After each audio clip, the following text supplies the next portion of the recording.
horrible echo. Are you there? I'm there. I'm making sure that I think we're okay. I think we're good now. You hear any echoes? No, not now. All right. So I guess that means that we're the CRM players. We're back. I'm Brent Leary, and you are Paul Greenberg. Yeah, I think I am. Well, if you tell me I am, I am. I trust you. You are.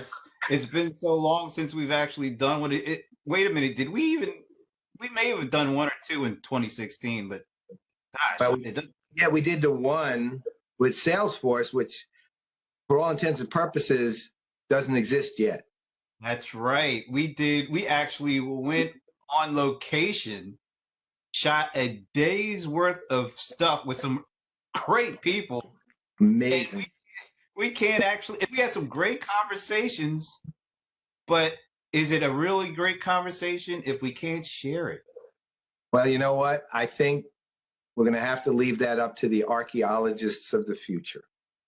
This is sort of like turnabout is not fair play, because remember we did years ago when David Austin was at Radiant 6, we did the podcast and we lost it before we could air it.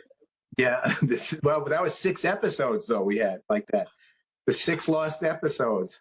Or maybe you know what? I think we missed a big opportunity, because that was the same years that J.J. Abrams was doing Lost. So if we had called it the 6 episodes of Lost instead, we could have been rich.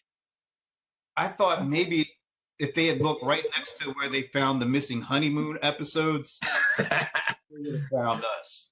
That's also proof that archaeologists are going to be looking at us, and because nobody has any clue when you say honeymoon episodes what you're talking about. That's true. I mean, that shows our age right there, right? That's it. And, is it really a CRM Players episode if we don't have Charlie Bobus? We got to find Charlie, too. Next episode, he will be with us. Because we need, to have that opening. We also need to have our mojo. Well, maybe we'll get our mojo back eventually. Hopefully with this episode. All right. So, yes, we are the CRM Players. We are glad to be back. And this is kind of what did you call it? A pop-up? A pop-up. A CRM Players pop-up episode. And mainly because, you just put out your annual CRM watch list a few weeks ago. And it's it's voluminous in terms of what you wrote and what you're going to write, and actually what all that you read from all the submissions. And you want to hold up to it. Yeah, so I'm going to show combined. This is just the ones who won something. Nothing else, okay? This is the printed size of the submissions of the ones that won something. That's just the winners now. Keep in mind, there's 25 total of these. There were 136. And there was a couple of the ones over 100 that didn't win anything. My goodness. So we're talking War and Peace. We're talking Crime and Punishment. A lot of that. A lot of punishment. A lot of crime and punishment. But that's a lot of stuff. That's a lot of reading. So over the course of this next hour, what we're going to do is we're going to ask the man himself to kind of give us a little bit of an overview of this year's watch list. We're going to talk about the lifetime achievement winner. We're going to talk about the elites. You have the elites, you have the winners with distinctions category, and then you have like the best of the rest, the folks who made the list. Right. So we're going to talk about a whole bunch of it, and also we're going to ask folks to actually leave questions and comments on the live stream here, so we can kind of try to touch on some of this. You can ask about individual companies. You can ask about, why was one on or why wasn't one on. We may pick and choose which ones we talk about. But this is what this hour is about, to really dig in and understand how the companies that got on this list made it, and maybe talk about why something didn't make it, and just have at it. So I actually put together some slides so we can kind of take this through a little form to the madness here. So let me go ahead and share the slide. This is a And first for us, form to madness. yeah, You don't do exactly. this very often. This form thing isn't something we do well. All right, so here we go. So before we start jumping in and talking about specific groups of winners or specific winners, I thought it would be cool to have you, Paul, talk a little bit about maybe a little metadata on the watch list, and you put together some bullet points that I basically stole right from the post that you did announcing the list. But maybe talk a little bit about some of the numbers behind the watch list. Okay, so here's the thing about the watch list, which is interesting. I mean, because a lot of people tend to miss its actual purpose. It's got sort of two purposes, really. One is this is an impact award. Okay, it's designed to look at how much impact you have had, you will have for maybe 3 years or so in the next 3 years in a marketplace, right? And it doesn't have to be the broad, general, customer-facing marketplace. It also is it could be a specific vertical. It could be in a geographic domain. Whatever.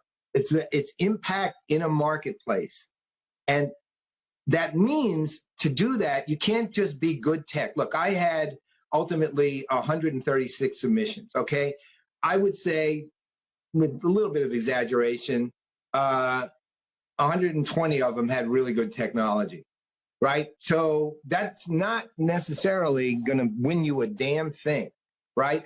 But it's basically what kind of company are you? It's not is it how are you doing financially, which means can the customers trust you to be there in a few years, right? It's not like we're doing spectacularly well year over year. Well, that is something, but it's also, and more so, how stable financially are you so the customers will have you around when they need you in a few years. It's the management team of the company. How experienced are they? Where do they come from? What expertise do they bring in their field, in their area? It's the culture of the company. It's the technology, of course. It's the outreach program. It's the marketing strategy of the company, not the message per se. I'm not being an analyst that way here. You have to be generally aligned with the world as it is. That much I am looking for. But I'm looking at your strategy and how well you adhere to it and what kind of results you've gotten from it. I might hate your message, and believe me, there are a few I couldn't stand in there. But if you have a good strategy, I'm not going to penalize you because I hate your message. Your strategy is your strategy, and if it's a strategy that works, it works. So all of that and way more, actually. I mean, it's also your partners and alliances. I can keep going. I mean, many of you have seen the questions.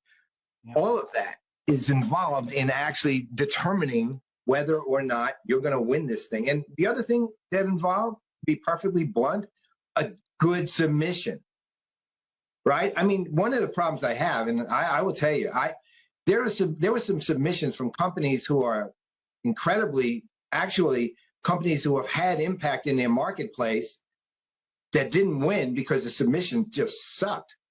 I mean, ultimately, I don't think I make it any clearer than I make it in this thing. Most everyone who's listening in who knows me personally knows I'm a generally nice person. But when it comes to this, I'm a total prick, right? I mean, I'm like a complete, nasty, mean person.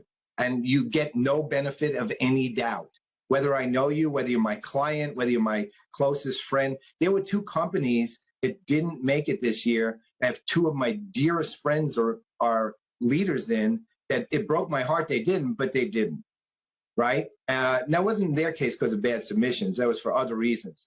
Well, let me jump in and ask about this because it seems like this year it was harder to make the list than in previous years. Yeah, you know why? Actually, because there is so much good technology out there. That was part of the reason I did for the first time in 5 years.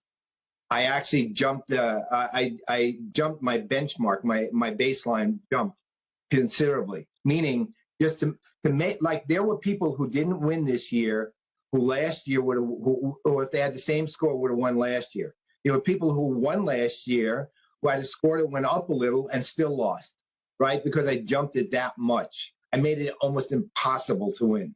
And every company that won this year beyond deserved it. I mean, they endured me in my worst bad mood possible, looking at this thing when I'm reading 6,100 pages, not happy that I have to read 6,100 pages, in a manner of speaking, at least. And you were still managing to win. Wow, you deserve it. That's like, like that's like winning Diablo 3 or something, right? So it's just it was a big deal, and keep in mind, I mean, we had the submission ranges were fascinating. I had the smallest submission was 13 pages, which kind of obviously wasn't particularly adequate because the questions alone are about what, 10, right? So that doesn't win. But the largest submission was 139 pages. We had, which broke every record we've had. We had actually two less over 100 submissions than last year, but 3 of the 4 broke the record of the highest one from last year, which is the record, right? So it was a big year. Let me ask you about this. How has it changed? How is your weighting in the things that you are judging? How has that changed over the years? Are there certain aspects, is culture or platforms or ecosystem? How has your ratings changed over the years? Well, I mean, for example, the one I usually will talk about just because it's easy. In 2008 and 9, when we were in the middle of a recession, the financial part mattered a lot more than it normally does. Right? Again, I'm looking for financial stability normally. There, I was looking for a little more than that. I'll just say that for the moment. What you just brought up, the idea of platforms and ecosystems, for example, which if you look at the questions, play into several of the questions, becomes more important in an era where that is a differentiator as to whether you're going to grow at a substantial rate or maybe just grow a little, or have a real impact. You're going to have to be thinking in those terms, or if you're not, it's going to impact you, right? So the weights in that regard will happen. I have intangibles every year, which come off your final score, actually, based on everything ranging from, things you do in your submittal, the things I'm looking for that you have no idea I'm looking for, that have to do with the way you position yourself or pose something, or statements you make that you don't substantiate, things like that impact your final score. And those actually change. There's typically 25 to 30, kind of a basket of those that are quarter point deductions or additions or more. Those things change every year. There's probably 15, 20 of them are the same, and then another 10 vary year to year. And I usually know what they are by September, October. I mean, this thing is like insanely detailed. I'd love to, give it away to somebody, but it would take me 11 years to teach someone how to even do this. So I'm just, when it ends, which it will, it's just going to end, and that'll be it. So, but this was the most remarkable group I've ever had, with all their strengths and their relative weaknesses too. Let me ask one quick question before we start going down and looking at some of the winners and categories and all that. Is it harder for companies to repeat, to stay on, than it is for companies that are new, that you didn't know about, but they handed in a really solid submission? How is it compared to being an old head versus a newcomer? Some of that's, I hate to say it, and this is one of those things where, to some degree, because it is an impact award, size matters, right? It does. Because look, ultimately, larger companies have a lot more resources to apply, have much more mature infrastructure, much more mature cultures, much more mature programs and capabilities. They have plenty of, the money, they have the people that they can put on these things. So their impact's going to be greater just by the nature of the fact they're not trying to break into anything. They're just doing it. But you have companies, for example, like let's say Bullhorn, who focus on a particular market, who then apply. They're not like, by comparison to say SAP, Oracle, Microsoft, or Salesforce. They're tiny. They're not small, but they're tiny by comparison to them, right? At the same time, they know how to apply those resources effectively to have a massive impact in a market that they can dominate, and it shows. They win, right? That's one of the examples, where you focus those resources effectively. Now, they won their second year winner this year. To break in is really hard, especially if you're a smaller company, right? Part of that's going to be based on you look, ultimately, you're proving a case to me. That's what you're doing. And I'm the sole judge and jury in this thing. So, you're proving a case to me that you're having that impact. And then I'm doing corollary research to investigate your claim and seeing if it's true. And if I see that it's true, look, I can't investigate every single thing you tell me. So I pick certain things I want to look for, and then I'll go look for them. And then I pick at your weaknesses too. When I do my tweaking at the end, I'll pick at your weaknesses. And if you survive that, you got a decent chance. That's why we had, a winner like this year. We had QStream, who's a new winner. We had on another level, we had Verint go up a notch, right, to a winner with distinction. We had, but we had companies coming down too. They still won, but they came down from where they were. That happened also. We had a bunch of companies who fell off. And just to be clear, my disclaimer works like, I always have a disclaimer, and it kind of works like this. My clients, some of them are going to win, some of them aren't. Non-clients, some of them are going to win, some of them aren't. My clients, some of them aren't even going to submit. Non-clients, lots of them aren't even going to submit, right? If not, being a client gets you absolutely nothing. And in fact, if you treat me as if I am your advisor in the watch list submission, you lose something for that. I make it quite clear, as far as you're concerned, I'm a third party, right? So, when you get these new companies who I've never even heard of till they submitted half the time, which you then think, oh, well, how could they be having impact if you never heard of them, since your job is to focus on the industry? Well, to my own defense, not theirs. They don't have anything to defend. In my own defense, I'm one person. I can only cover so much, right? So they don't have to have been in my radar to win. And in fact, the four winners who were new, they weren't in. Well, I'm trying to think. One of them was in my radar.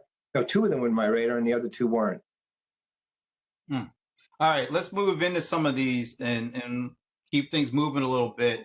Lifetime winner, CRM Watchlist Lifetime Award winner. It goes to Gartner. I know previously you had like Amazon was one. I don't know what, I can't remember some of the other ones, but why Gartner this year?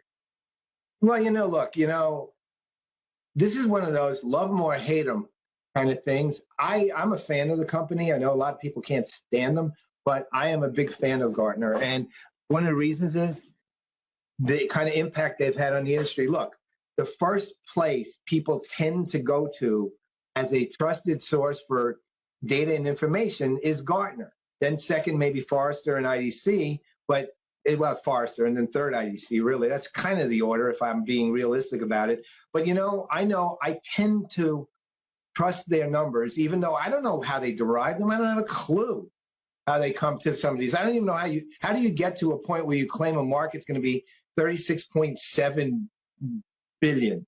Where's the 0.7 come from? How do you even figure that out? How do you get down to that?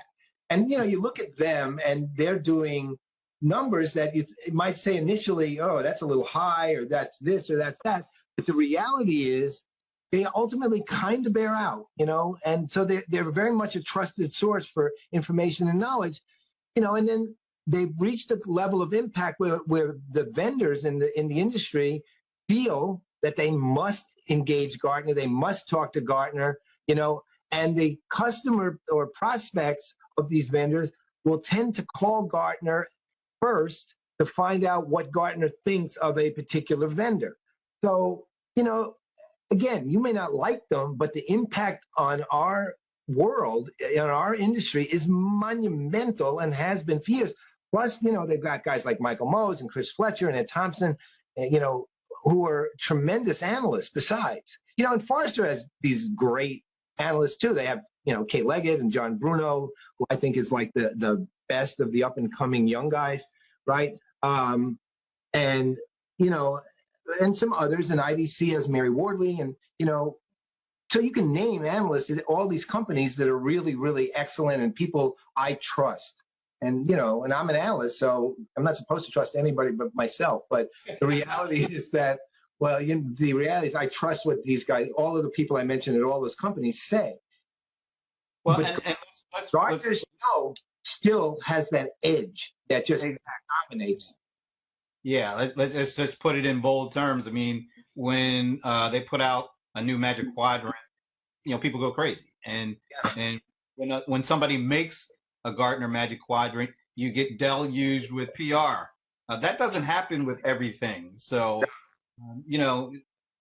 it's hard to fight with Gartner being a lifetime award. It'll be interesting as we get ready to go to some of the other. It'll be interesting to see how things like G2 Crowd or Capterra or some of these other kind of new age information sources for reviews and content, how that'll impact the Gartners, the Forresters, the IDCs of the world 4 or 5 years from now. It'll be interesting to see that.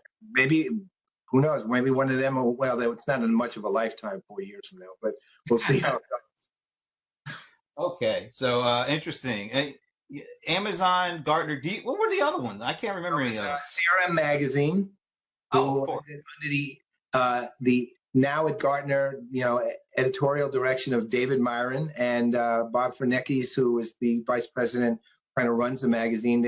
They were another one who just, they were like, oh, of course they deserve that. What could they're having they're one of the few print media still has an impact on an actual industry, right? Which is phenomenal. And then the original one, the very first one ever, was Peppers and Rogers, who, one-to-one, boy, that comes from them. When it boils down to it, no one else can make that claim, even though I will leave an unnamed person who drops the F-bomb a lot unnamed, but he made the claim he invented one-to-one in a speech I heard. God, please. Anyway, we'll move on from that. By the way, Chris Buchholz concurs on your thoughts around John Bruno. So he likes that call. Okay. All right. Yep. All right. Let's get into. All right. So this next group, this is the kind of the cream of the cream, the CRM Watchlist Elite winners, and there were only 3 of them. So I mean, what did it take for EY, Microsoft, and Salesforce to distinguish themselves as even the cream of the cream of the crop? This was Churchillian blood, sweat, and tears, man. I'll tell you, this was like, keep in mind, I upped my thresholds, right? So to be an elite this year, you had to be, I don't want to say, no one's ever been perfect. Nobody even close to that. But, Salesforce was the highest scorer this year. And then Microsoft and EY both hit the threshold for it. And all 3 of them are repeats, by the way, which is really interesting. I want to show you one thing before I go into detail and I'll go into a little detail on why in each of them, and also where each of them can improve a little bit too. And then, but I want to show you Ernst & Young's. I'm not going to show you any of the, but you're not going to be close enough to see the text. I just want you to see the production value that Ernst & Young put into their thing. This one, by the way, got them. It breaks my heart to say this to them because I really love these things when they're so beautiful, but you don't get anything for really nice production, right? But but these are gorgeous. These I'm just gonna. This is like a random page. I don't know if anyone can see it or not. Yeah. You can see it. I'll tell you what. Let me show you something even here. This is their front submission page, and this is typical of what the whole report looks like. Yeah, they put some serious effort into putting that thing. Oh my God, it's stunning. This could be a research report that's putting out to the public. It's gorgeous. And it opens with a message, it's a welcome message from the America's Strategy and Customer Leader, Chris Peterson, in the very front of the actual thing. You can't really see it too well here, but that this is literally a welcome letter to me and the watch list. I mean, that's the level of production in there. All right, so let's look at Salesforce to be fair, since they were the highest score. We'll talk about them first a little bit. I mean, there's certain things about being an elite that have to stand out. Ultimately, if you're an elite, one thing that there has to be at some point of at least one or two of the questions nearly perfect scores. Now, I score on a 10-point scale, but the unweighted score is 10 points. Okay, I'm not going to tell you any of the weights, and that is down to tenths of a point. Now, that might sound anal, but take my word for it, it's not. I mean, this is over years and years and years of evolution. So, for example, in Outreach, Salesforce scored one of the very few perfect tens of any of the entire watch list this year. Which is hard to do. I mean, that's your corporate communication strategy, your analyst relations strategy, your PR strategy, and again, I love their program. There's no question about it. I've made that publicly clear. I've always thought they were the best one I've seen. But that said, you still had to do amazing things to get that number, and they did. So where, for example, they also scored, for obvious reasons, extremely well. I won't give you the exact number on market impact, because they tend to be the company that others react to. But the thing they did is they also made their case about it. Don't forget, I might recognize it, you might recognize it. They still have to make the case in the submission, which they did. Where they, for example, one of the things that you'll see in the review of Salesforce, though, is where they were a little weaker. And again, this is a relative weakness. They were an elite, right? So it's a relative weakness. It's not like you're so weak that you really need to overhaul everything. Was in partners and alliances, right? Because basically they, unfortunately, not unfortunately, they validated what I've always historically said publicly about them, which was that they don't have a very good strategic alliance sense. They don't operate very well with strategic alliances. Tactically, yes. Platform side, yes, but the ecosystem side, not so strongly, and that was pretty much validated by the submission, right? So, that was probably their area of least strength. I don't want to call it a weakness, really.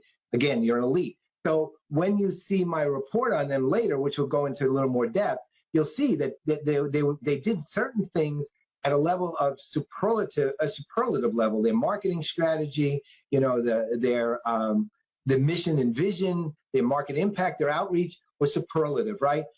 And on the other ones, they were, good, very, very good. And then they were a little weaker on the partners and alliances side.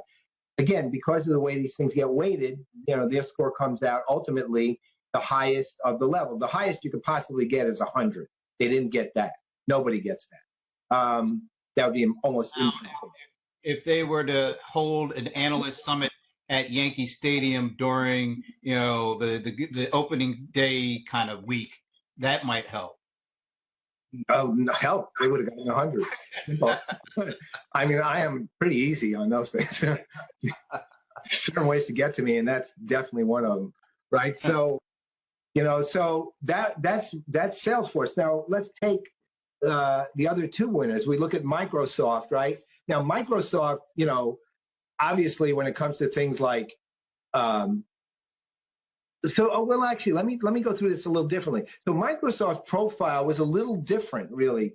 Microsoft was relatively balanced across the board with the number, right? Now, when I say that, on the other hand, so for example, they did on thought leadership, they did very well. On market impact, they did very, very well. On outreach, they did very well. On marketing strategy, they did very well. On partners alliances, they did very, very well. On customers, the customer base, they did very well. On technology, they did well. On, needless to say, I'm not using, I'm not using the words very and very, very, and not using either of them unscientifically. That's science and what I'm saying. I'm giving you an idea, right? Mission and vision, they did very well. Management, they did well. financial, they did extremely well. I mean, you get the idea. Ultimately, they were kind of even-handed with edges in certain places. You know, I would say that an area where they needed to fill out a couple of things, for example, one of the things that I thought was a little more nebulous, actually in their particular case, came with some of the intangibles, right? And I'm not going to be able to tell you too much about what they were because those are the things I literally don't give away. But I'll tell you what, give me 1 second. I'll take a look at their thing. Well, while you're doing that, I want to actually an interesting question to come in from, and I don't know if I'm pronouncing this name right, but Manuel Bresci or Bresci? Yeah, good man.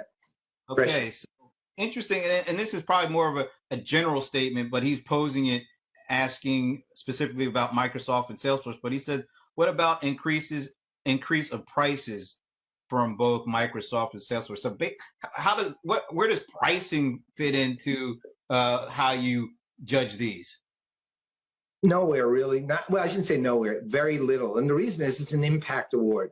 It's not based on, yes, it's based on what customers think of them, but it's not based on what customers pay for them, right? I mean, that really isn't how you view impact.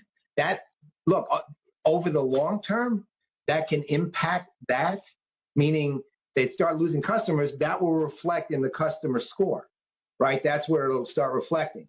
Because, but I'm not judging them as an analyst. In other words, I'm not saying this is the wrong strategy. I'm saying how well as a company do you execute, and how has that led to the kind of impact I'm looking for. It's hard for me to separate that, right? Now, where, let's say, Microsoft does lose something where in Partners and Alliance, look, on the one hand, this is something I've noticed over the years, right? And it throws a little bit of a weakness into the Partners and Alliance program, right? They have probably, from a formal standpoint, one of the best Partners and Alliances programs in the world.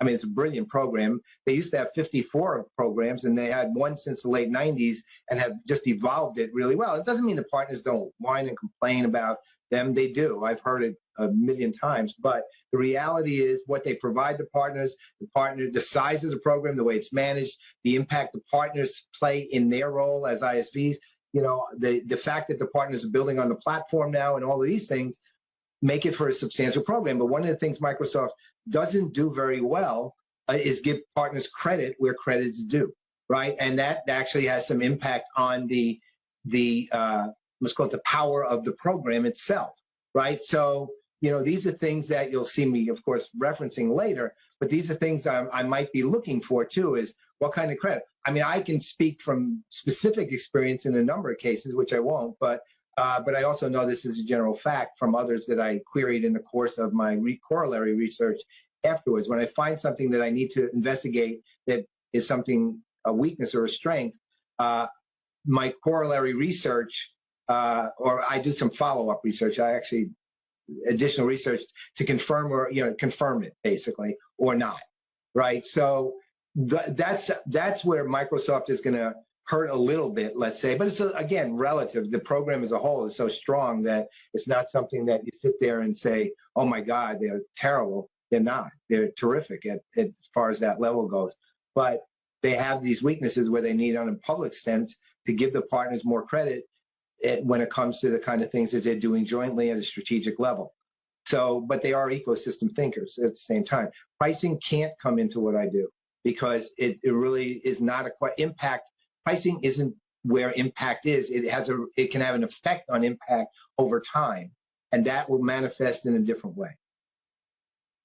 Well, real quick, why did EY stand out besides the fabulous formatting of their presentation, their submission? Well, so EY's, again, you're talking about a very large company. It's really huge, and it's where EY really has been brilliant at certain levels has been around thought leadership, around.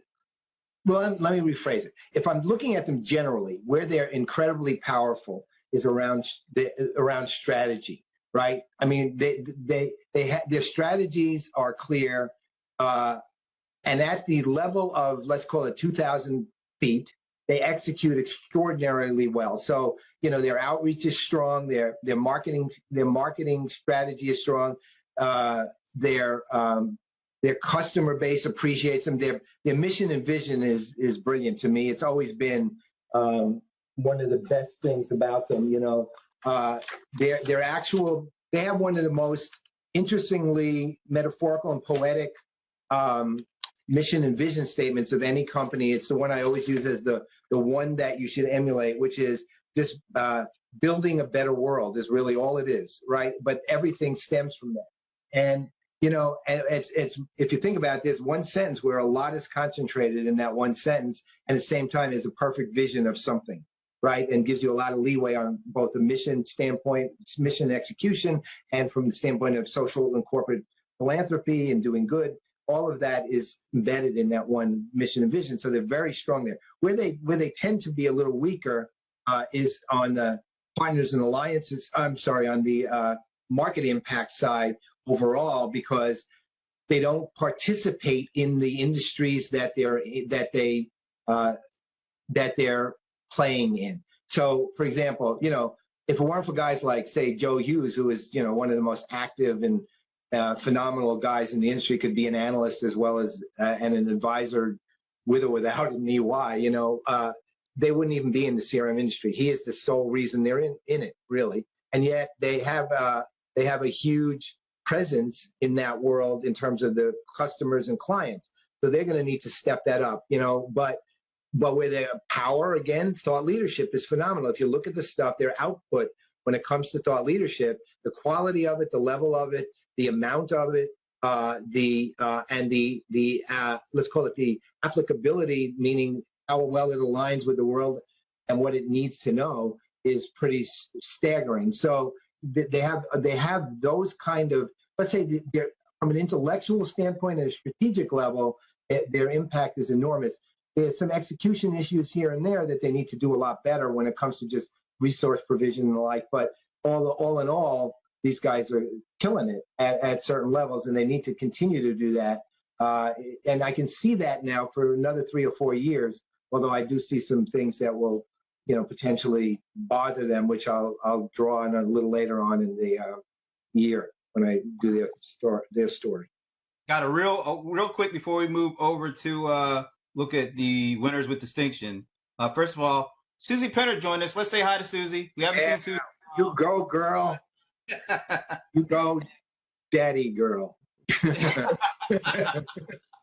That was good. All right, real quick, Alan, our buddy Alan Bergson.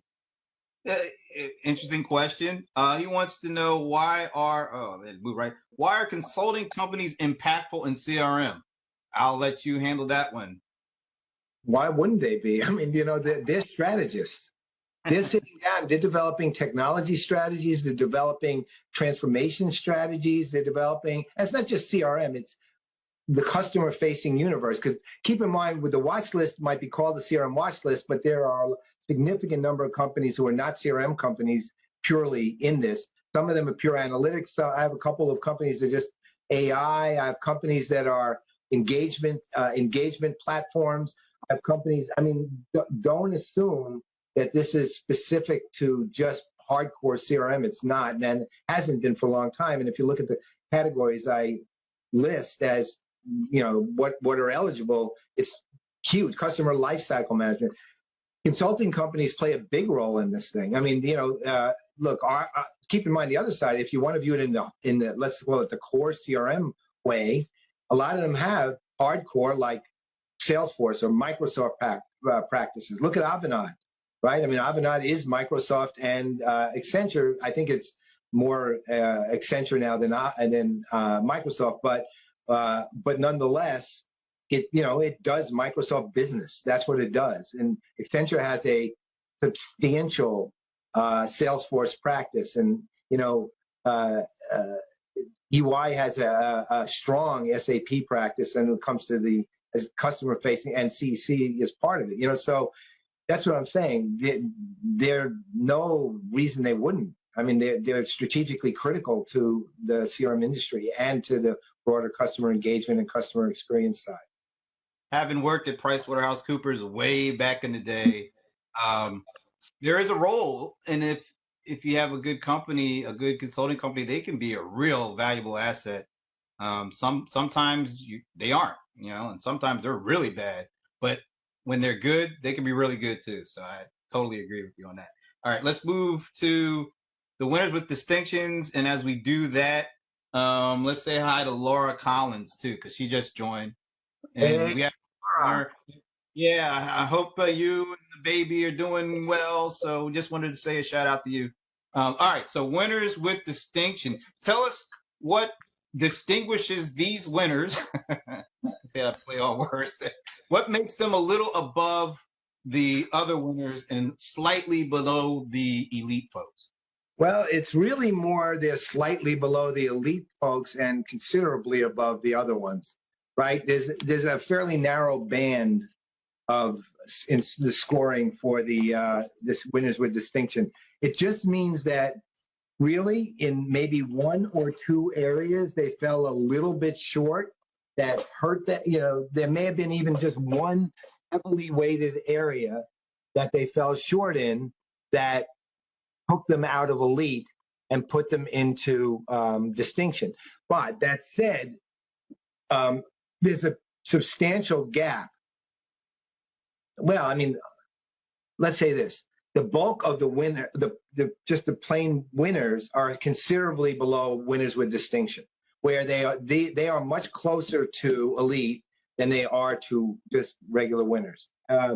Again, these are very, very difficult levels to achieve. Very difficult. So, for example, we'll take Blackbaud. Okay, Blackbaud. Now, this is an interesting company. So, my only relationship to Blackbaud, although I'd probably be attending their analyst summit at the end of March, if depending on how things go. That's a company that actually one year beat Salesforce with the highest score. And now the thing about Blackbaud is my only relationship to the company is the Watchlist. I've never really talked to them beyond the Watchlist and beyond my research, right, on them. I shouldn't say that. I've had a conversation or two with their AR person or something like that. But here's a company that just utterly dominates the nonprofit universe. And when I say dominates, I'll give you an example. A few years ago, there was when we were running CRM Idol for emerging companies, there were a couple of nonprofit CRM companies in that world, right? And or in CRM Idol. And I asked one of them what their target market was. And this was the actual response I got. Anything that Blackbaud doesn't want. That was their actual response. Blackbaud's got about, and take this as somewhat metaphorical, but probably sort of accurate, 80% of that marketplace. The only major competitor, I can't even remember what it was called now, 2 years ago, they bought them. Right, and they completely own everything. I mean, they have 3 or 4 offerings. They have one cloud-based CRM offering. They have one CRM offering integrated with Salesforce. They have a regular CRM on-premise offering. Then they have nonprofit fundraising and donation offerings. I mean, they have an enormous amount of offerings for the nonprofit. High quality. So, but, there were 2 places in particular that I think they fell off a little bit in. One was marketing strategy and the other one was outreach. And the reason for that is that they dominate their industry so deeply, there's a little bit of laziness built into their marketing and their outreach, right? It's not that they're lazy. They're not. They're an aggressive company, actually, and, and their size and revenue show it, but when you dominate that point, you start tending to coast a bit. And in their particular case, they're one of those companies that they need to expand their reach beyond just the nonprofits, right? And when I say that, meaning they have highly specific CRM offerings, right? And they are CRM offerings and Salesforce offerings and so on. and they don't talk to the CRM world at all. I'm the only person in it they talk to. And that's because of the watch list. And then when I say talk to, I mean through the watch list. They invited me to their analyst summit at the end of March. I'm going to go. I'm going to lay the stuff out to them, etc. The marketing strategy is the same way. It's the same marketing strategy time after time after time after time. It doesn't vary from year to year much and isn't really well aligned with the times that it's in. And it shows. It's a little. It's not that it's bad. It's just stale.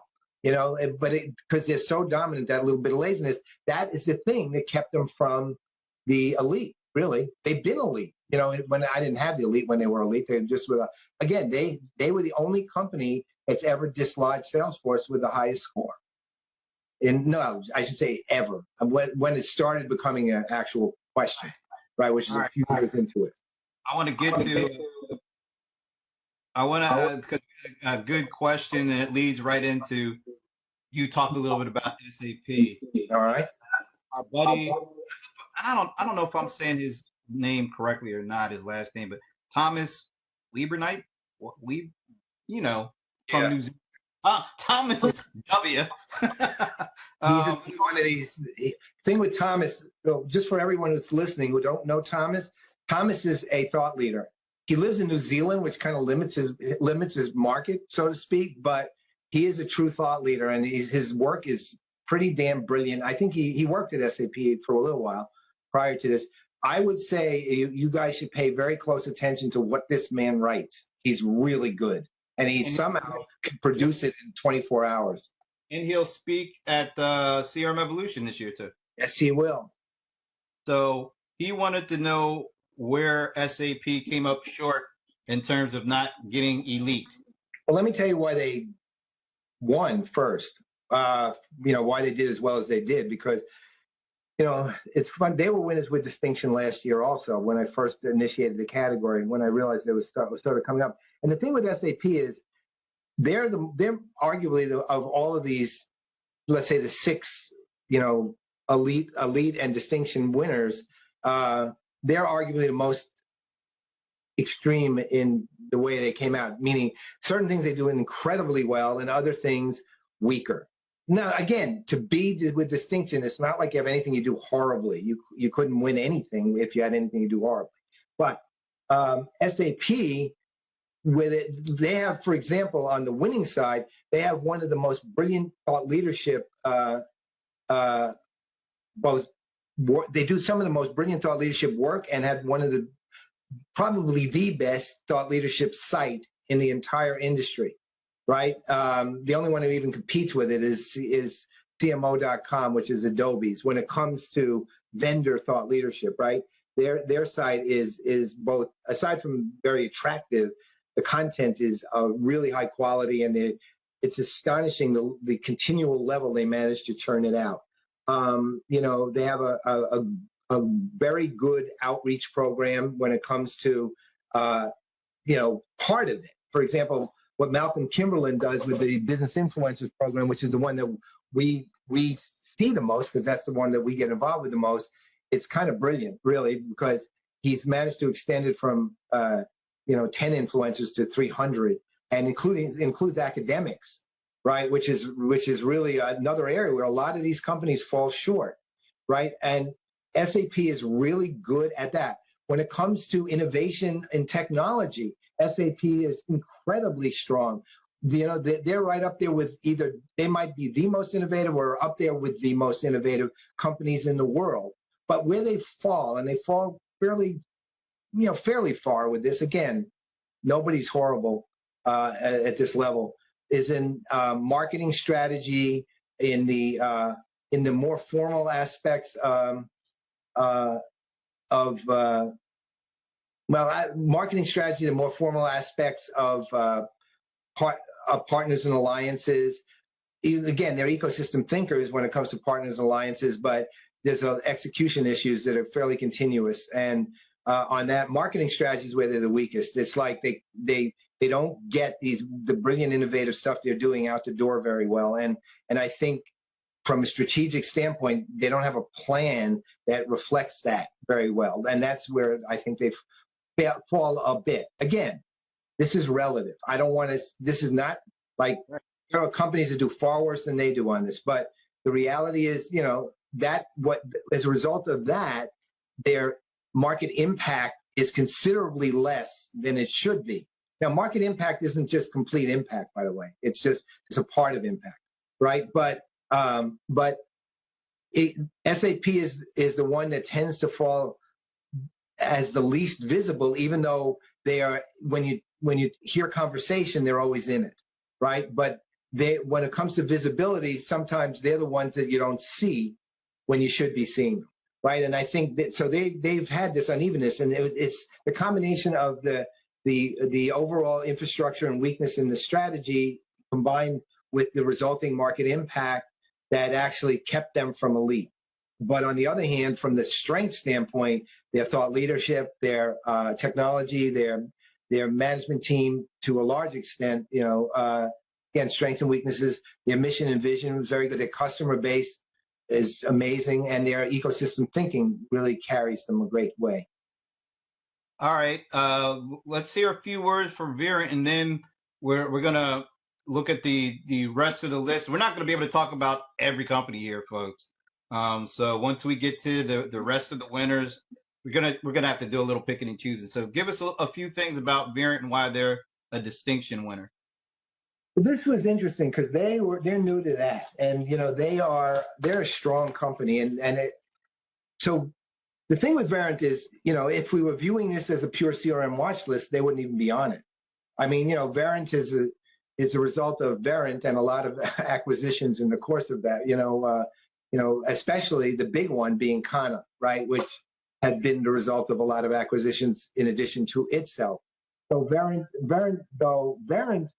has done several things at a brilliant level, which is aligning one of the things is aligning their programs and infrastructure to the market at hand and the future market, so that their strategy on the marketing side, their market impact as a result of that around customer engagement, which is really how they position themselves. That has led them to become a real powerhouse and a top of mind choice when it comes to people thinking about customer engagement systems and platform. Not when it comes to thinking about CRM, but when it comes to thinking about customer engagement, they are always top of mind. Well, they're one of the top of mind choices I run across frequently. Now, they've been very smart. They've got guys like Ryan Zuck, who came through Kana to them, who are handling outreach for them, and it's made an immense difference. So their reach into the analyst world is very far and deep. And the thing about them is they're not limiting themselves to a pure engagement analyst, because there aren't that many of those at all. And so they're looking at CRM, they're looking at engagement, look customer experience. They do other things too, around the workplace. But I'm just focusing on this for the sake of this. So they have a number of these kind of things they've done very well. Their technology is really good. I mean, I guess that's the best way to put it. They have solid technology. The analytics are strong on the back end. They have the interaction pieces are powerful.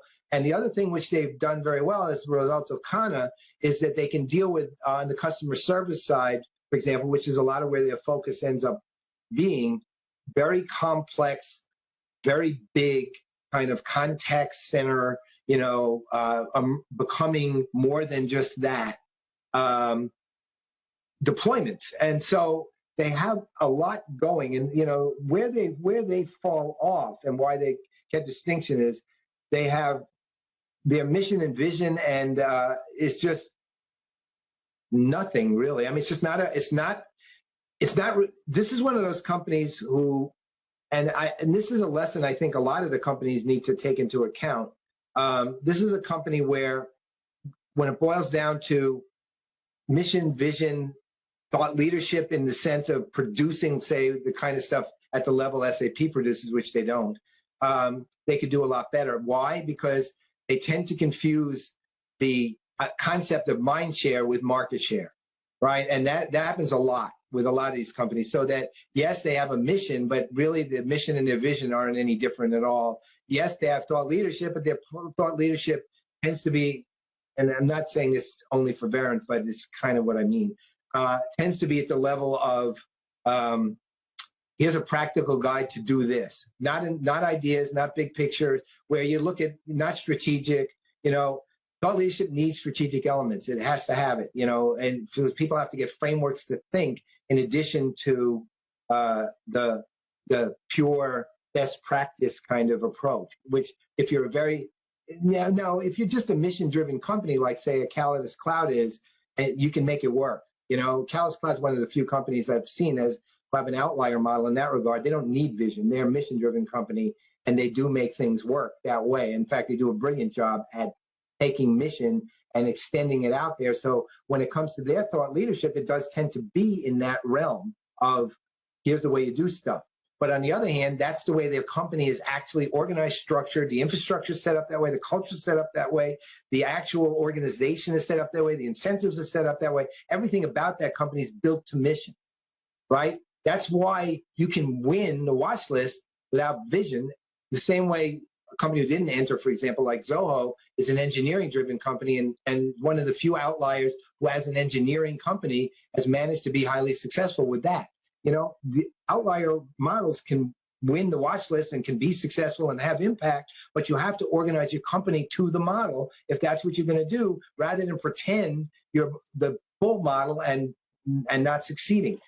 So Verint's doing kind of mission, even though the quality of what they produce and everything else they do is visionary in addition to the mission part, and that's where they fell off. And I hope Zoho does enter next year, because it'll be really interesting to see them where they stack up. Because after we both had a chance to go to the analyst day and learn a lot more about them, they're interesting and a little different from most of the other vendors out there. Be interesting to see where they fall. Now, I want to put something out to how many. I can't see. I'm honestly staring at a picture of you in a spreadsheet, so I can look at my numbers and what I did for the winners and remind myself of why they won and lost. But how many people are on the broadcast now? Well, we've been fluctuating between 30 and 40, and we're actually at the hour mark, so we're going to go over. So let's start looking at some. We just can't get to all of these companies. All right.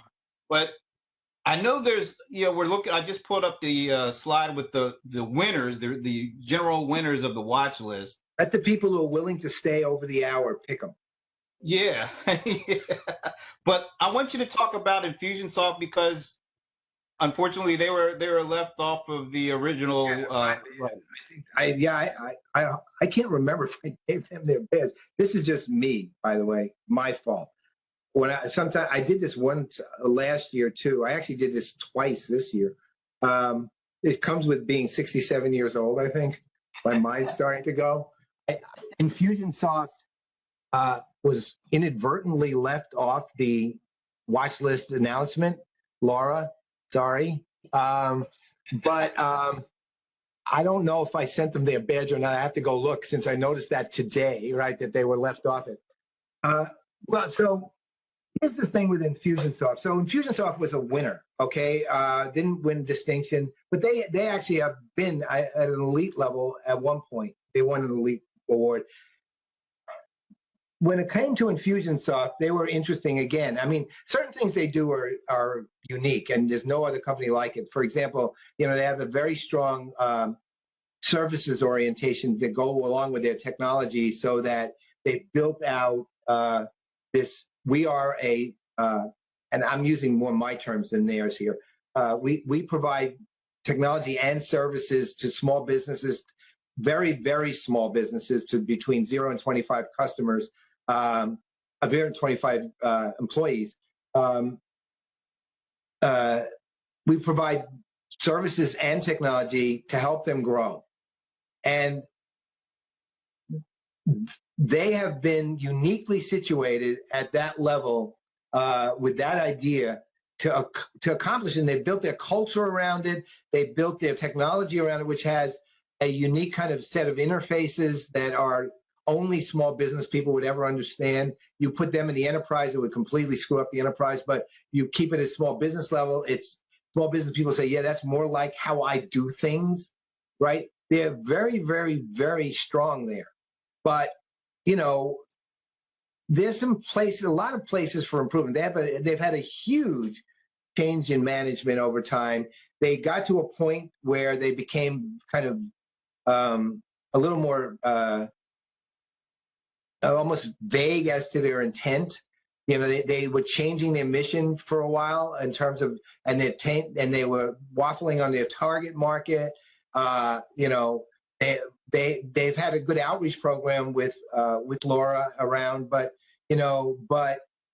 what happened was all those things that they're now back on track again, and as a result of that, won it. But some of that management turnover and the uncertainty around it, and some of the uncertainty in their targeting, hurt them in their scoring. And uncertainty, whether it's for good or bad reasons, will always hurt you in the watch list. Always. Look, even if you're doing it the right thing, even if as an analyst I would say you got to do that, it could hurt you, right, in the watch list. Because here's the deal. What's this about? Impact in the year, like if this is the watch list 2017, it was the impact you had in 2016 and the impact based on what you're telling me, I think you're going to have in 2017, 18, 19, right? If I'm not sure of your future impact, you lose, right? You lose. And I'm seeing that they're getting back on target now and they're back on track, which is to their credit. But there's still some uncertainty in that future impact, not enough to make them lose, but there was some uncertainty. So that's what pretty much was where they're going to have to clean up that uncertainty. You know, this is your list, so I don't want to add too much, but we always talk about how we don't see them out there as much as some of the other folks, and sometimes it feels like they kind of go away, and you only hear them, you know, every once a year.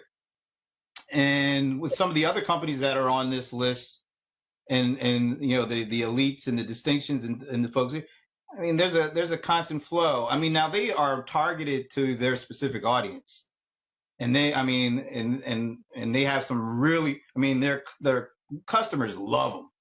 I mean, we go to the conference, and you know, a couple of years ago, I think some people were like moved to tears that were out there because of some of the things that they were able to do with Infusionsoft. But like you said, there was the pretty significant management shift. Like with a couple of months, they lost a CMO and the COO and we multiple others. Yeah, lost a lot of people that we knew were great people. CPO, all of them. Well, you know, let's let the audience pick. Let's say we do we'll do what? 3 more? 4 more? Right, 3 more. All right. Audience picks it. You guys pick. Anyone's left? If anyone's left, otherwise we'll pick it and just do our own thing. There are people that are sticking here, man. Okay, so they can pick the 3 companies. Let me ask you one that Alan asked a really good question, and he maybe have asked that for a certain reason, but he said he would love, and this is Alan Berkson, our buddy over at Fresh Desk. He asked, would love to hear about a winner that punched above their weight, so to speak. So when you look at this list, who is a good company that maybe people haven't heard of that are doing something that really caught your attention that put them on this list? Okay. That might take away doing Fresh Desk, Alan. I'll tell you what, Alan, I'm going to give you a chance to take that question back and say, please talk about Fresh Desk. I'm giving you one shot. If you can type fast enough, I'll do it. I'll give you a few seconds. Well, somebody actually did say they wanted to hear from Fresh Desk. Stephanie Quillen-Tang? She works for Fresh Desk. Okay. Let me talk about Fresh Desk first, all right? Then, since we do have 2, and then, I can talk about maybe QStream or something like that, although I tend to not want to talk about that too much. I want to go to the companies of the people who are on here listening. Well, let me just, before you talk about that, so far, we know Inside View is here, Thunderhead is here, Caveo is here. Of course, Fresh Desk Nimble. So you got a lot to choose from. No, they're going to choose what they have to just write. If somebody has to write, otherwise I'm not doing it. This is the players, These are actual comments. These are the ones who have asked. Okay, I'm not looking. As I said, all right. So then, Brent, then it's your call. You have to triage. You're going to triage. All right. So let's find. I'm going to do Fresh Desk though, since we got two people. Yeah. All right. So here's the interesting thing.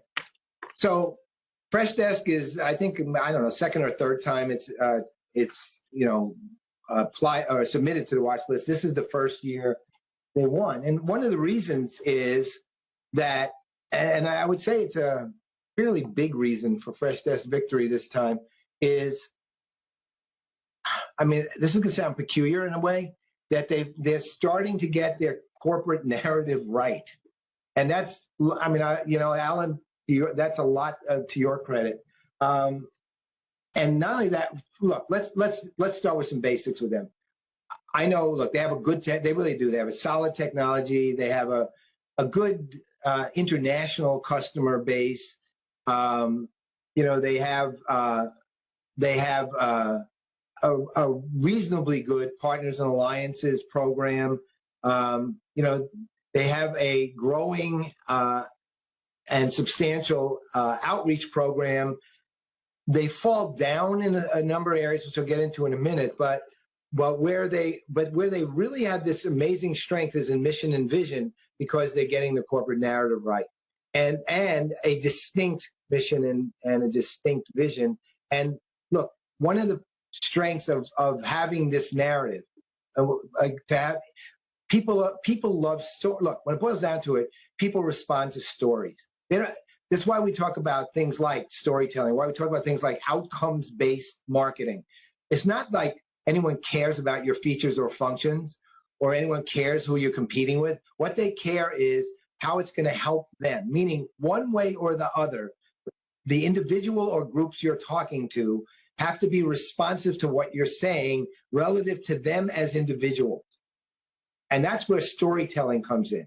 I love vision is always at its greatest strength when you have something that someone says as a result of, I see myself as part of that. One of the powers of Benioff when he comes to his speaking. He's not the greatest speaker in the world. He actually isn't. He's very funny and he's dynamic and energetic. But when it comes to his presentation of vision, it's brilliant. And because the people respond by saying, I get it.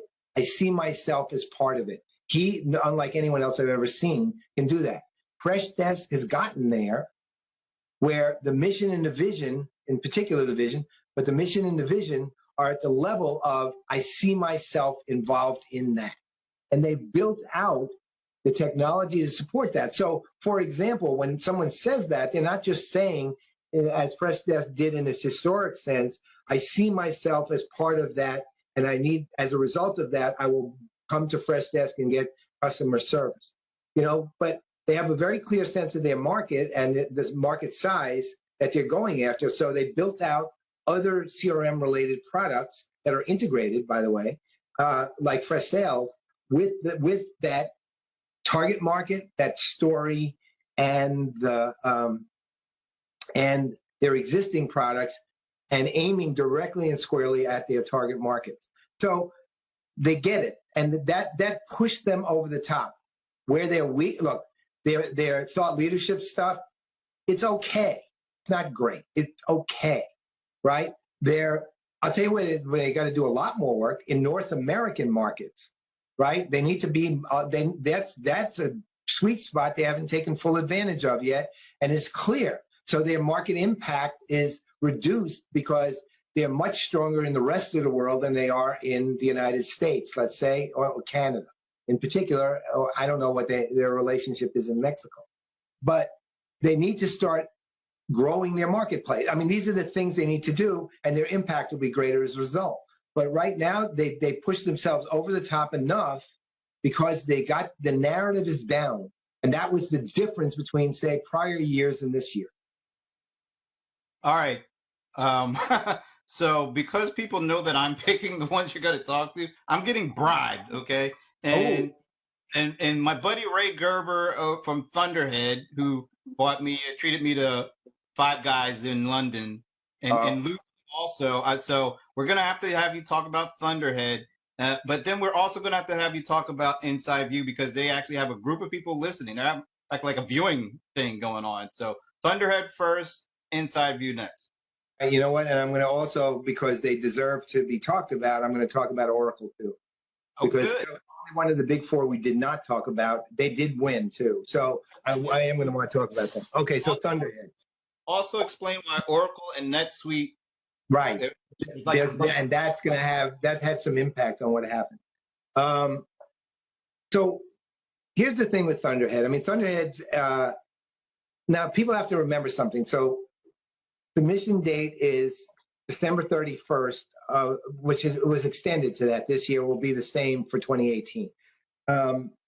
So you can literally write about things that happened right up to the end of the year. So Thunderhead had an interesting year because it had a part of the business which was more based on smart communications and the customer journey side that was sold off to Excel KKR. So the size of the company actually diminished over the year, but they're now purely based on customer journey. That said, here's where Thunderhead just first of all, on technology, they kill it. They absolutely kill it. Of the 136 entries, they probably were tied with one or two companies, maybe even number one. I don't know. You know, again, tied. I can see a couple that are tied. One other one like them that were tied for the best technology in their particular class of technologies, right? For the best score. You know, they have brilliant journey tracking technology. And, you know, that the other thing they have, which is, again, enormous power, is on the thought leadership side, even though they have some weaknesses in terms of lots of produced material, the one thing they have, which no one else in the entire industry has of any kind, they have a actual engagement framework built by, Phil Venville, tied to service delivery and service design logic, right, kind of thinking, but it's a true framework. It's an intellectual framework, not just a technology framework that Ray and others have built. Well, Ray particularly has focused on around the technology framework, but this is an intellectual framework, and from that they've built an actual engagement, a full engagement matrix that you can actually think through, use, and develop strategy from that's vendor agnostic. And as a result of that, you know, they built out a tremendously good partnership program where they, from the standpoint of being very cognizant of their part in other alliances. Now, there's some things they can do better on the partnership side, like reduce the dependency on, say, agencies and focus more on the kind of horizontal alliances they have with companies like Microsoft, you know, and others. But they're very strong. The other thing, which, look, they're, you know, full disclosure, they're one of my favorite clients of all time, and I love them. I love working with them. They're wonderful people. They're real enjoyable human beings, and they've really got something going. Even knowing them as well as I do, and I know them extremely well, I was actually shocked at the work that people like Lucy Cooper and others there have done in outreach, right? Their list of analysts that they're in touch with is staggering. It's huge. And they're in the UK, and they're talking to American analysts, too, a lot of them, and European, of course. But and they're talking to the right people, right? And it's a strong program. So certain things just stood right out. Now, where could they be better? You know, well, a lot of places. You know, I mean, their customer base is solid, but it's not as expansive as it needs to be. Their marketing strategy needs to be invested in considerably more than it is, meaning built out as a strategy. I'm not talking about money here. I'm talking about building out a firm strategy. They have a terrific guy being CMO, but the amount of investment into the overarching strategy in North America and Europe is just not substantial enough at this point. It will be, I suspect, but not yet. they have to really push their U.S. presence much more powerfully than they do. They have really good people. That's nothing to do with it. It has to do with the amount of time, effort, and investment going into U.S. If you look at their technology, that's a market that is absolutely ripe for it. They have to, with their alliances and partners, they have to just go, I hate to use this expression, but I will, balls to the wall on it, right? When it comes to just building out the horizontal relationships and invest, even though you're going to lose something on some of those investments here and there, that investment of time and money, the ultimate result would be huge. So there's lots of things to do, but this is a company with just huge premise. And because they built out this superb technology, they have a strong outreach program, and they have this intellectual engagement framework, there's a company that's had an impact that outweighs their size. Right? They've had when people think of journey tracking, they're one of the first companies that come to mind. They have far more mind share than they have a right to, if you know what I mean. Right? And now their role is now more market share. And I think it's like you said. I mean, they're just touching the tip of the iceberg in terms of people knowing who they are. So they got a lot of ways that they can move up, because they are doing a lot of good things, but their impact is going to grow as people know more about them, right? Yep. So you want to move on to Inside View? Inside View. Okay. And they got a listening party, so I mean, they're they were one of my so I think it was 3 years ago, Inside View didn't win, and they were very upset about it. And I told them why at the time. And they've won since. And the thing that's fascinating about them is, so here's a company that defined the space, first of all, which was back in the day, they were the first company ever really to push the idea of actually useful sales intelligence, but integrated sales intelligence to help you make better decisions on how you do business, how you close, how you work with opportunities, anything related to sales really at the time. Then, because they were well aligned with the market, they moved to marketing intelligence. This year, they did something which just threw me for a loop, and I as an analyst, I don't know if this is right or wrong yet. I still am not sure, but as a approach, did something really so unusual that I had to give it some real credit, which was they took a risk and built out an account-based marketing solution, which is not really, you can see it, sort of non-linear way, not a linear way. Linearly, it makes no sense. They should go to some other intelligence, right? But they didn't do that. Right. And now, that, on the one hand, gives them some strength for the willingness of their management team to think out of the box, for their ability to, try to create something new from the standpoint of their technology and building that out in a pretty effective way too, from the partner alliance side, opening up a whole new area for partnerships, and just simple sales. On the other hand, it creates uncertainty in the market in terms of market impact, because it's such a divergence from what they're known for and who they are. Now, where they had enormous strength, of course, is the work that people like, work that's being done, let's say in, like Heidi Tucker's work in the Partners Alliances, which has turned into, integration of Inside View into at an OEM level into major technology companies' offerings, and into, or at least as an offering minimally, as an additional offering, or as integrated via APIs, to a large number of other technology companies' offerings.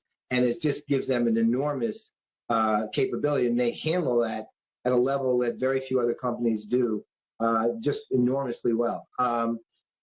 Their outreach program through Heidi Vasconi, another Heidi, right, is very strong also, in the sense that they're continually making sure that people are briefed, right? It's something they do all the time.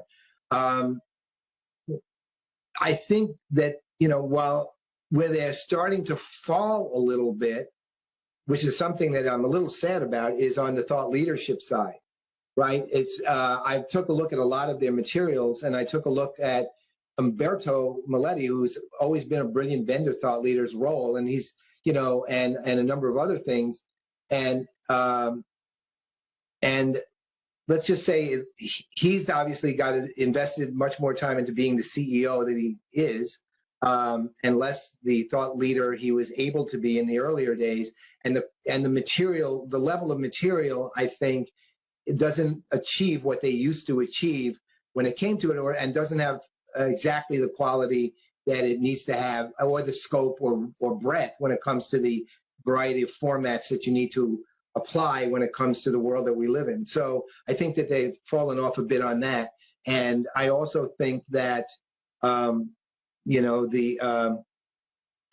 their mission and vision, at least from what they presented, was pretty poor, was just straight, very narrow, and more of a marketing statement than a mission and vision statement.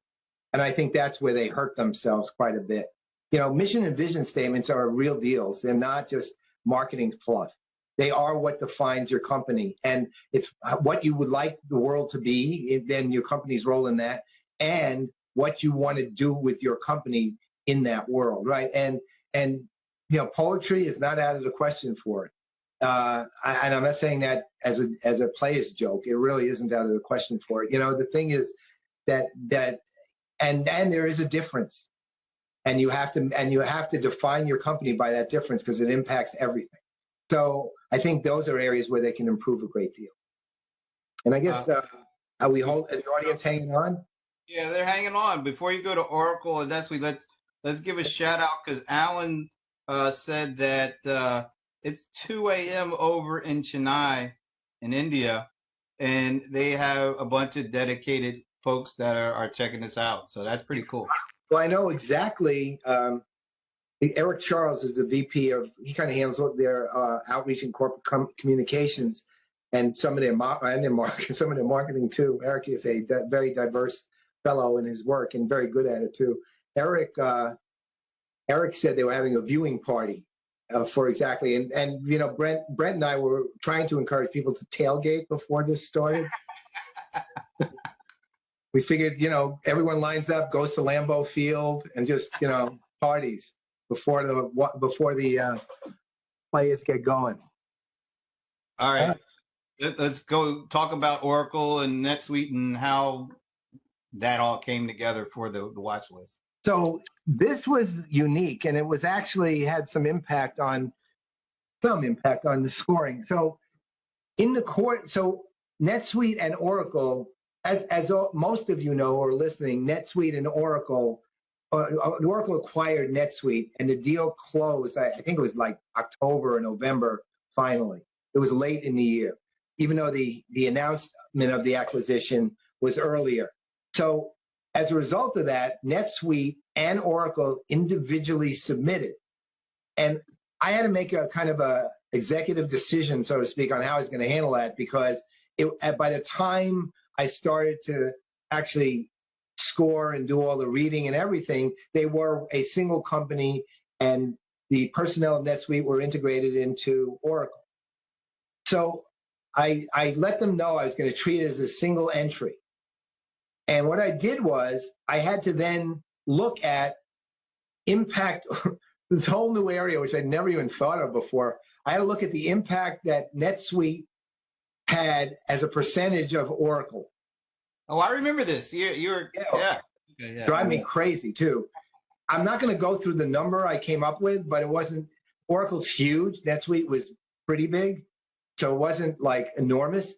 And then I had to treat both of them individually on the one hand, and then on the other hand, where there was some obvious overlap, meaning I knew of places where they were overlapping already, I had to kind of integrate the two and then normalize the score across both. At the same time, where they weren't integrated yet, I had to treat them individually. It was really hard. Let's just say that. It took me a long, long time to do this. And then the net result was Yay, Oracle won, right? Now, the thing with Oracle, which is interesting, and I'm giving you the Oracle NetSuite combo here, right? That's really where it was. Look, when it came to things like revenue, they're going to kill it at every level. I mean, they're a public company. They give me what I need to know in the financial part of this that's public and so on and so forth. They were one of these companies because of the NetSuite thing. It got very fine-tuned. The other thing, which was one of Oracle's greatest strengths, is their customer base. I mean, you cannot so one of the things I do as part of this is once I get the submissions in January while I'm doing the reading, I shouldn't say that.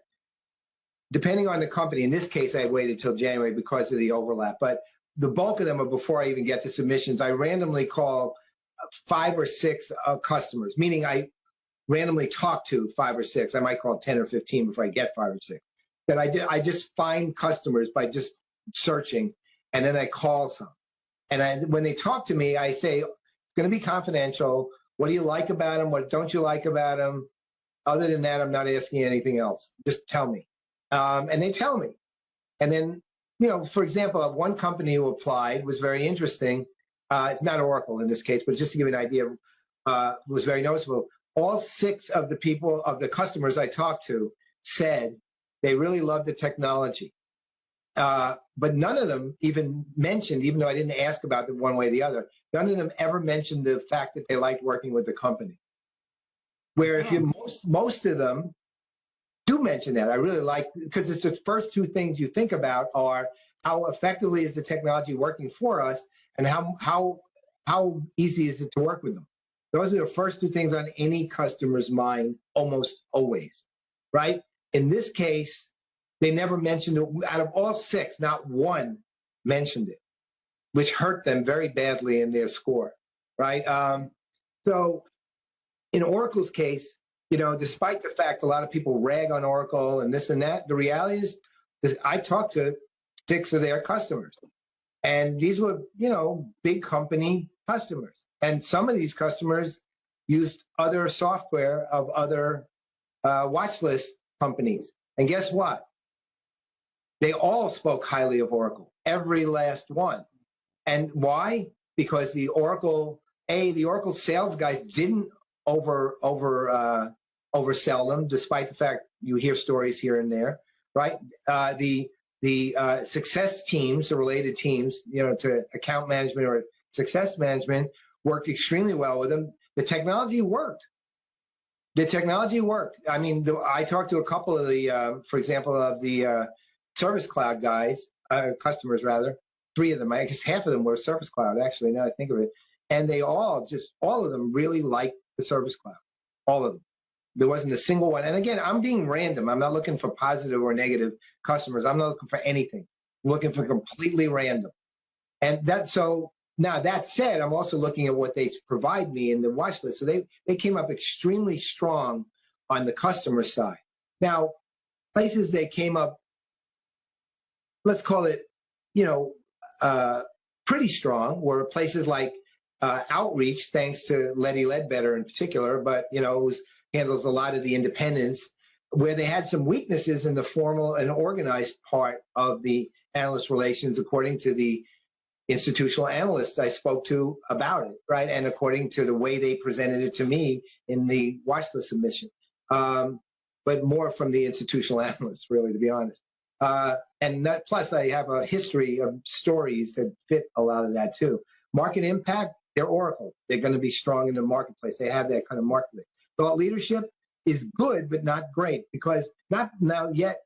For example, when it came where they were very good on market impact was on social presence. They have by far of all of these companies the largest social presence. Others are starting to catch up a little, but they still have over 2 million social impressions that I can identify on a regular basis, month after month after month, not month after month. Each time I run a report, I should say, with Rival IQ, each time there were over 2 million social impressions for various things they were doing, no matter when I ran it. Where the next closest was in the hundreds of thousands. I thought so kind of close, but not that close. No, not that close. I think HubSpot would have a range between, again, somewhat memory here, but between 700 and a million. That's kind of common for them. But where they fell down was culture.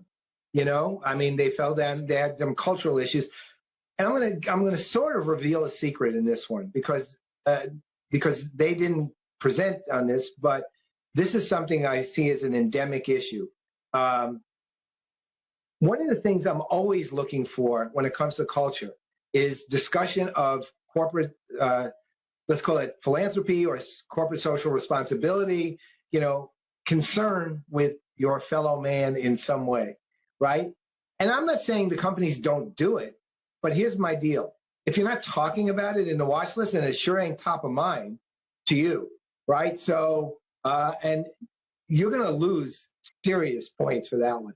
I'm giving you a giant intangible hint there, because that one, you can lose that off your score or you can lose that off your intangibles, depending on how pissed off I am that you didn't mention, right? So, and well, the reality is, to me, I don't care how little or big a company you are, that's a major part of what you do.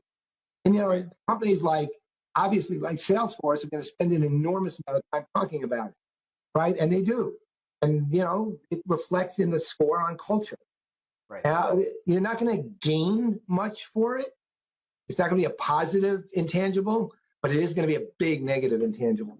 So, those kind of things. And I'm not saying Oracle even did that. I'm not looking at their thing. They may or may not have mentioned it, but I don't remember them mentioning it, but for all I know, they did. But their cultural score was weak, meaning they just come in. They have a highly complicated culture. And then, by the way, there was one of the elites had a highly complicated management structure, too complicated, right? And they got hit for that, right? I'm impressed with the quality of these things. I'm impressed with this. I'm impressed with the amount of structure you might have up to a point, but there comes a point where it just gets top heavy, and top heaviness came into play with Oracle there, and it hurt them.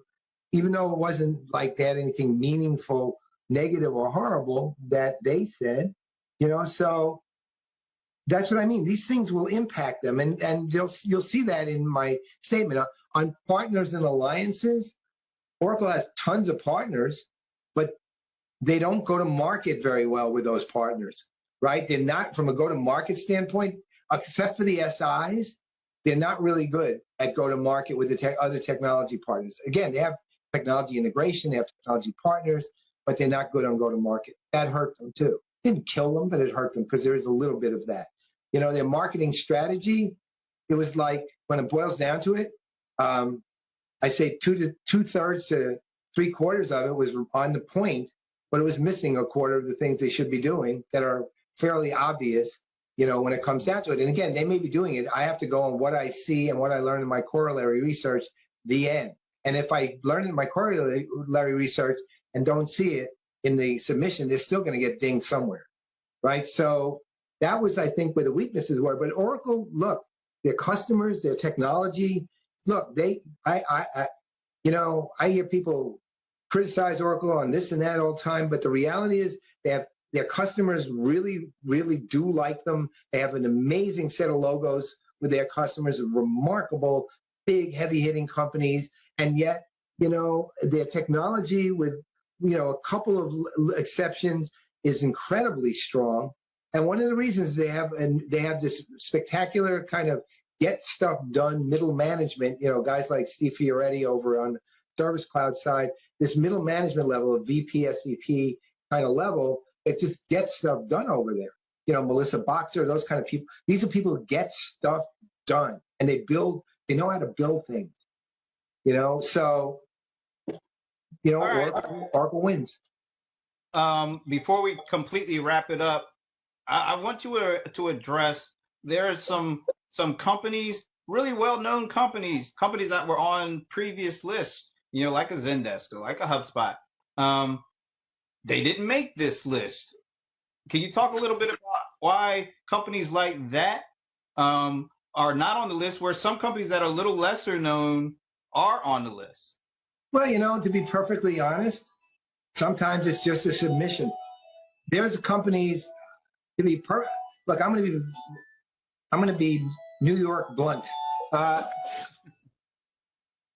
And I'm not saying I'm not going to address whether it's HubSpot and or Zendesk at all. It could be other companies too. But this is one of the reasons that companies don't make it who you think would. And here's a very simple reason. One thing I make enormously clear is in that submission better be everything I need, whether I look at anything else whatsoever or not. If it's not in there and you haven't answered every question in it in some way, meaning I can look at the question and see the answer somewhere in your answer to it, somewhere. It doesn't have to be a direct answer, but it has to be in there. You're going to lose something for it. You're going to lose. And there are a lot of submissions who, whatever they do, I don't know why I've said this for years. It's in the questionnaire over and over and over again. And wait till those of you who have registered finally send me your registration form back for 2018. You will not believe the rework of that area to make it even clearer if it's possible, right? Which is I'm going to come to your home and I'm going to yell in your ear, right? So that you have to answer every single question. And if you don't, I'm going to assume you don't do it, whatever it is I ask. And guess what?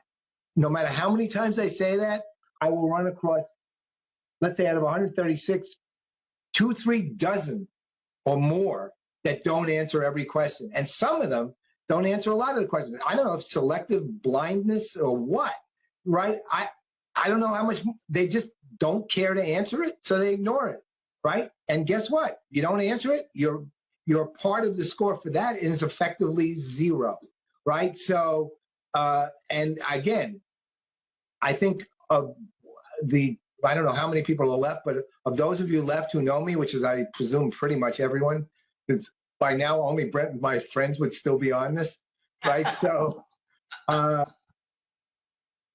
Actually, I'm not nice. People still on, so. How many? About 27, 28. It kind of fluctuates, so. Okay, I put it this way. In this, I'm not your friend, right? I'm not your friend. And I am really nasty about it. And I get very frustrated. I read 6,100 pages. I expect what I ask to be at least respected, right? And if I say answer every question, I mean answer every question. And several of these entries just didn't do it, right? And some of them didn't make it because of that. There were, I say, let's see, four I can identify that should have been on this list because they do have impact in their market that didn't make it because they didn't answer the question. That's really, when you think about it, 4 is a big number compared to only 19 being on the regular list. Yeah, you got it. Substantial number. Okay, so real quick, you listed 3 companies that you said are likely to be on the 2018 list. You don't have to talk specifically about any of them because we're just running out of time. Right. But give me a little something about why you think these guys may make it next year. Well, the only thing that kept them off this year, honestly, in the case of the 3 there, was the uncertainty stuff I was talking about. It fell short because there are certain things were going on within their companies, decisions being made. And again, the irony of all of this, all good decisions. Every last one of them, good decision, which is another reason. In a certain regard, these choices have a little of the analyst in me in it, because every one of them had enough uncertainty for me to not be able to recognize the impact over the next 3 years, but given the resolution of that uncertainty, likely to see that they will have impact both this year and the next 3 years, but only if that uncertainty gets resolved, which I won't know till next year. So I'll give you an example. There's one company on the list who won again this year and won last year, and I think maybe the year before, and it was the year before that they didn't win, or maybe it was that year they didn't win. One year they won, and I made some recommendations to them. And one of my recommendations was expand your market. And it was detailed, a little more detail than that. And they, to my great delight, they listened to me and they expanded their market. And the following year, they gave me their submission, but it didn't prove they had any real impact in their newly expanded market. So they lost. So they actually lost because they listened to me. Right? Which they were upset about losing, and they called and asked why, and I told them that. I said, unfortunately, as a person, as an advisor, and they're not a client of mine, it's just a company I like, so I gave them some free advice, basically, and they have been over the years that aren't, on the watch list. But this company did something, and the year after, they had a major impact in the marketplace. That marketplace, they had 400 customers in that market, and that's just one of the indicators. But they had that, and they won again in the new market. That's what I mean. Uncertainty will throw you out, right? And because they would have, all three of these companies, without that uncertainty, would have won. But it was there, and it was just enough to take them out. They barely, these are like, and I guess you can literally lose by 1/10 of a point, and you will still lose, right? And these guys were close to that level, if you know what I mean. Not quite that necessarily, but very close to a very small margin of loss. So that's why. Real quick, you named an up-and-comer. Maybe just a few thoughts on Velocify. They could have won almost. The thing with Velocify, and again, I don't want to give them. Let me sort of go into why an up-and-comer, because I don't want to give them more. I don't want to give them the same level I gave the winners of discussion. That would be unfair to the winners. So let me just say this. Up-and-comers are this. They lost by a pretty decent margin, but in certain heavily weighted areas, they showed some real strength. And they showed some, in some of the, let's call it lighter areas or a heavily weighted area where they didn't show as much strength, they showed some potential. And when I say potential, that'll mean, well, we don't have this. This is the plan, but we haven't really done anything with this plan yet. Because the thing with companies like Velocify and other companies on the watch list is they are honest, right? They tell me where they stand. And, to be honest, if they lied to me, I'd find out when I did my corollary research. So, but the reality is they have a lot. The potential is clear because of successful areas that are heavily weighted, given where we are now and where we're going to go, and barring catastrophic surprise, which, given everything the U.S. is now undergoing, is possible. And at the same time, in other areas, showed some potential, but they haven't executed at the level they have to execute yet, even though they're thinking along the lines when it comes to, say, strategic lines that they need to think along. And that's why Velocify, there were several other companies I could have included, but Velocify was the one who really stood out with that potential. And that means they could win next year easily enough, but then again, they may not. They could win the year after, but they will win at some point, provided they submit, of course. They will win at some point. Right.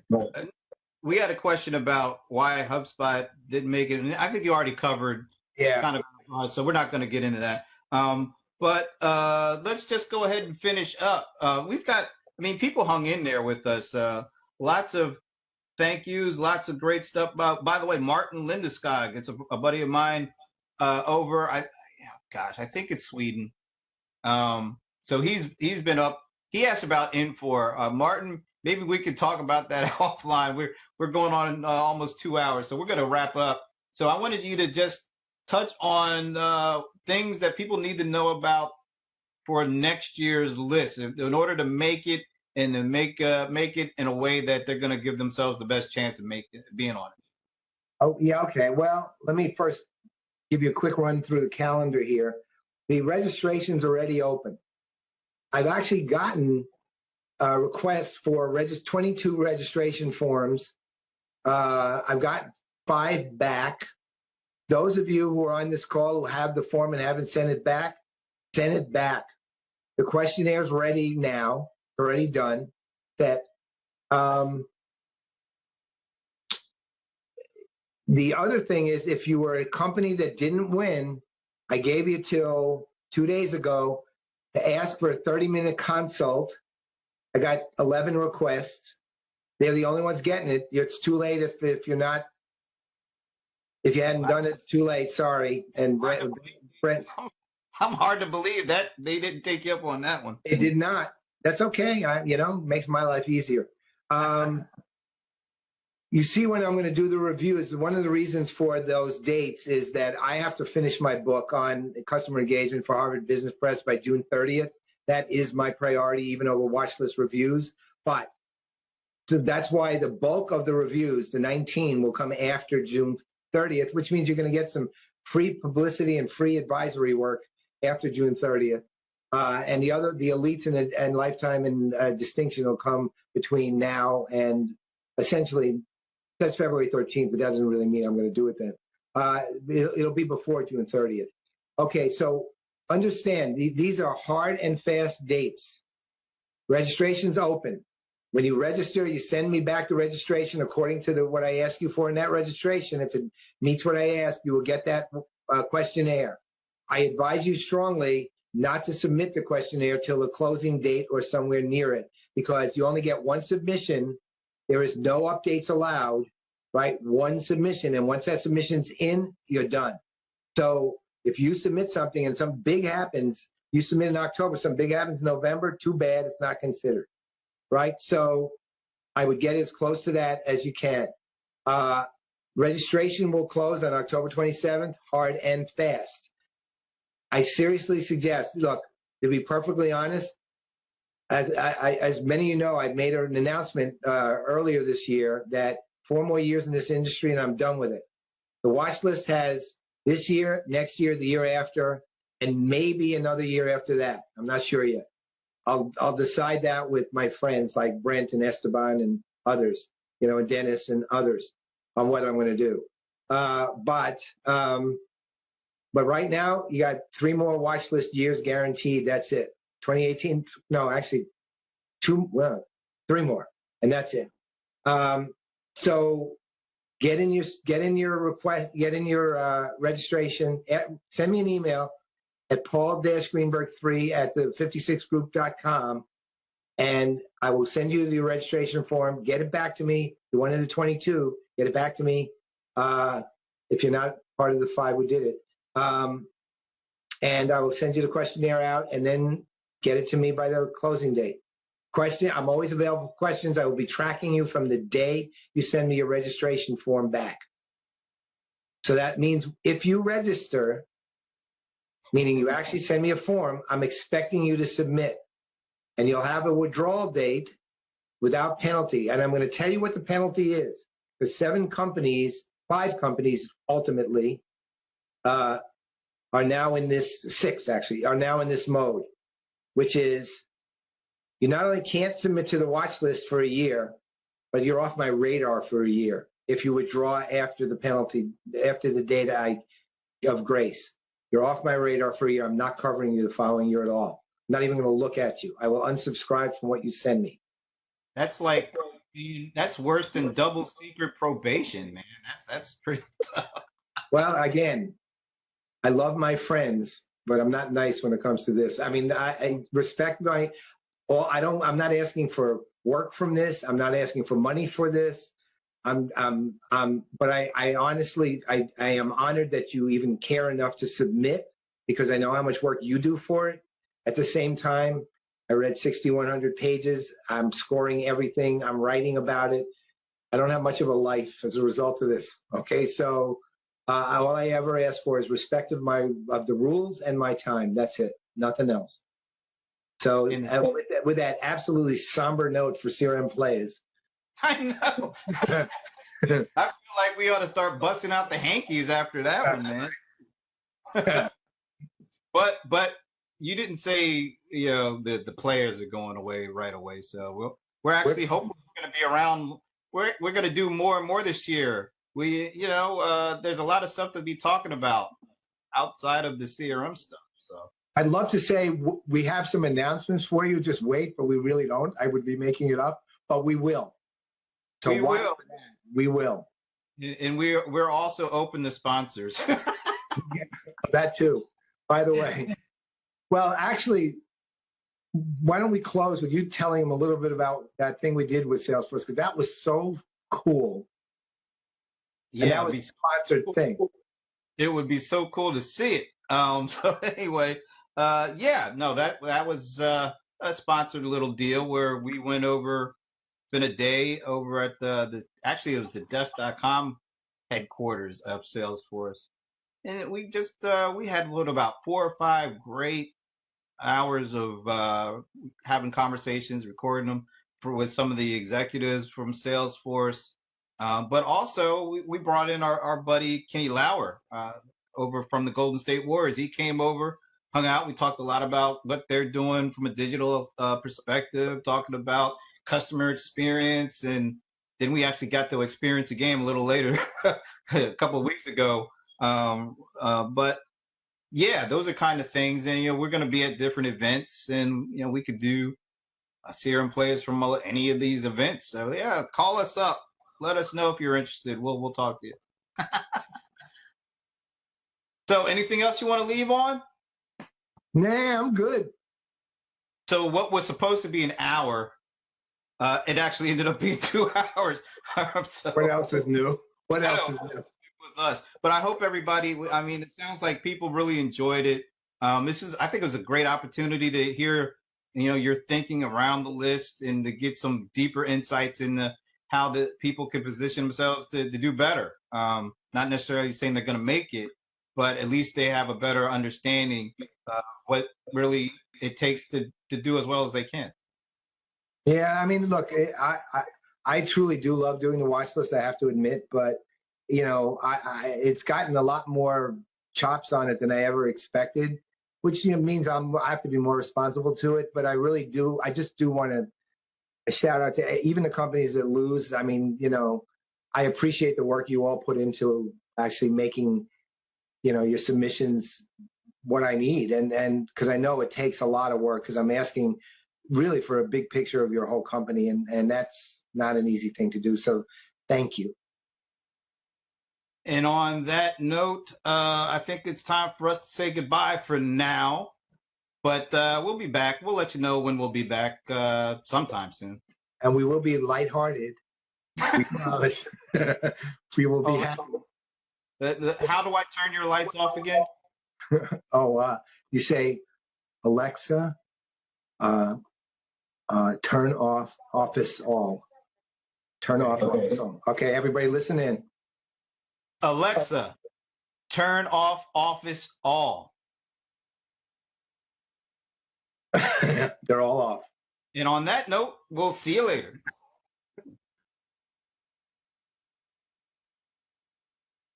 If I can only find out how to turn this thing off. Here we go. Alexa, turn off blue jeans. Oh, that's not good. All right. Goodbye, everybody.